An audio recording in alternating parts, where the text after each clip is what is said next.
यवतमाळ शहरातील state bank चौकातील एका खुल्या जागेत क्रांतिज्योती सावित्रीबाई फुले यांच्या पुतळ्याचे आज 3 जानेवारीला अनावरण होणार होते.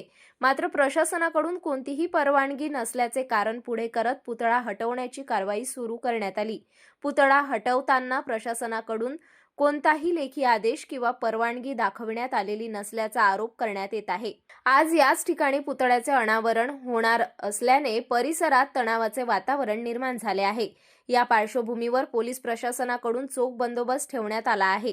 तसेच पालिकेच्या कर्मचाऱ्यांनी पुतळा हटवण्याची प्रक्रिया सुरू केली. मात्र यावेळी उपस्थित नागरिक व कार्यकर्त्यांनी संतप्त आंदोलन केल्याचे पाहायला मिळाले. सर, एक दिवस तुम्ही थांबू शकत नाही.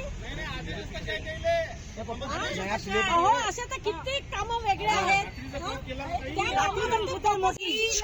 सावित्रीबाईंचा पुतळा हा उचलण्यात येत आहे. उद्या 3 जानेवारी आहे. असे यवतमाळमध्ये कित्येक पुतळे बसलेले आहे की ज्याची मान्यता नाहीये. आमच्या जवळ परवानगी आहेत, संपूर्ण कागदपत्र आहेत.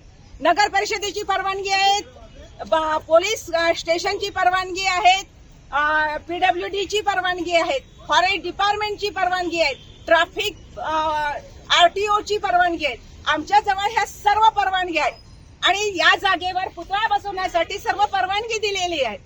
12 वर्षापासून आम्ही या जागेवर पुतळा बसवण्यासाठी लढा देऊन राहिलेलो आहोत आणि तरीही सुद्धा यवतमाळमध्ये अनेक पुतळे, दीनदयाल उपाध्यायच्या पुतळ्याचा कोणते कागदपत्र दिलेले तरी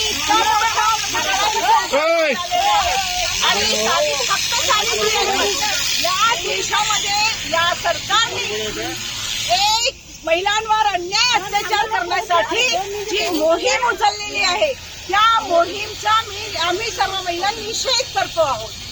यांना लाज वाटायला पाहिजे की 3 जानेवारी उद्याला असताना हे आदेश देतात. एसपीने त्यांचा फोन बंद केलेला आहे, सीओनी फोन बंद केलेला आहे. आपल्या इथले मंत्री महोदय उईके साहेबांनी सुद्धा त्यांच्याशी आम्ही कॉन्टॅक्ट केलेला आहे आणि त्यांनीही त्यांचा फोन बंद केलेला आहे. ही तानेशाही आहे. तुम्ही अधिकारी जनतेचे आहात, तुम्ही उमेदवार जनतेचे आहात, जनतेने निवडून दिलेला आहे आणि एक सावित्रीचा पुतळा तुम्हाला सहन होत नाहीये. असे कित्येक पुतळे